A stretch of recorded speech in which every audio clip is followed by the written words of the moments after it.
Hello friends, welcome to my channel. तो आज इस वीडियो में हम उपनिषदिक पीरियड के उपनिषदिक एजुकेशन के duties of student, role of teacher and समावर्तन संस्कार के बारे में जानेंगे। ड्यूटीज ऑफ ए स्टूडेंट, छात्र का कर्तव्य।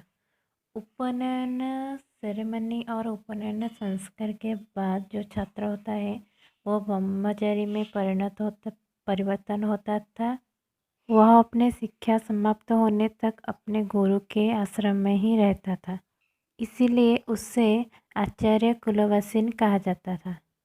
वो आश्रम के हर नीति नियम को मानता था और टीचर जो होते थे उसका गुरु उनको भी अपने पिता माता जैसा रेस्पेक्ट करता था।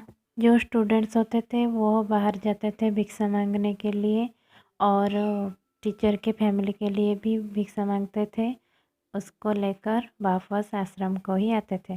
छात्र जो होता था वो आश्रम के वातावरण और आश्रम के एनवायरनमेंट को साफ सुथरा रखता था, आश्रम के पशु पक्षियों को खाना देता था और फूड जैसे कि सब्जी फल इसे भी उगाता था और बाहर जाता था जलाओ लकड़ी संग्रह करने के लिए और समृद्ध भी जंगल से लाता था। समृद्ध किससे कहते हैं? जो होमों के लिए लकड़ी ज़रूरत होता था उसे ही समृद्ध कहा जाता था। स्टूडेंट्स का मानसिक और आध्यात्मिक आलोक का प्रतीक उस धार्मिक होम का ज्योति ही था। आश्रम में जो स्टूडेंट्स रहते थे वो बहुत सरल जीवन यापन करते थे। देन रोल ऑफ टीचर, शिक्षक का भूमिका। वैदिक और पोस्ट वैदिक पीरियड में जो शिक्षक होते थे उनको इम्पोर्टेंस दिया जाता था। उनको आध्यात्मिक ज्ञान का पथ प्रदर्शक कहा जाता था। ऐसा भी कहा जाता है कि आध्यात्मिक ज्ञान के प्राप्ति के लिए जो स्टूडेंट्स होता था वो उनके पैर के पास बैठता था, जैसे उसका जो लर्निंग शिक्षण होता था वो बूस्ट होता था। शिक्षक को पूर्ण ज्ञान का अवतार कहा जाता था। उनको किससे ट्रीट करा जाता है? जैसे जानकारी का विश्वकोश और जीवंत पुस्तकालय।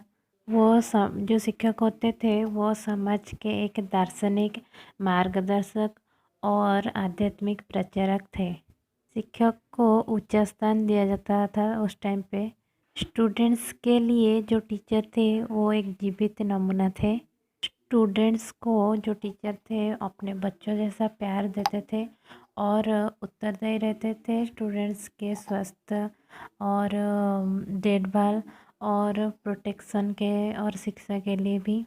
देन लास्ट समावर्तन और कॉन्वोकेशन एड्रेस, दीक्षांत समारोह। शिक्षा का समाप्ति होने पर दीक्षांत समारोह किया जाता था।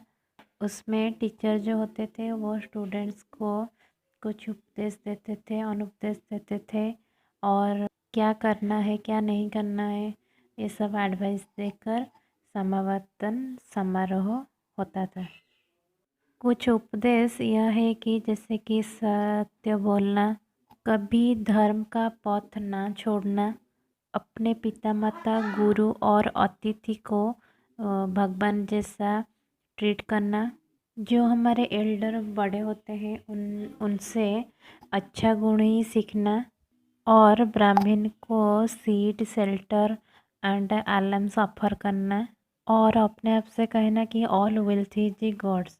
हमारे पास जो संपत्ति है, धन संपत्ति है, वो सब भगवान का है। और ये भी कहते थे कभी भी स्व शिक्षा को नेग्लेक्ट नहीं करना।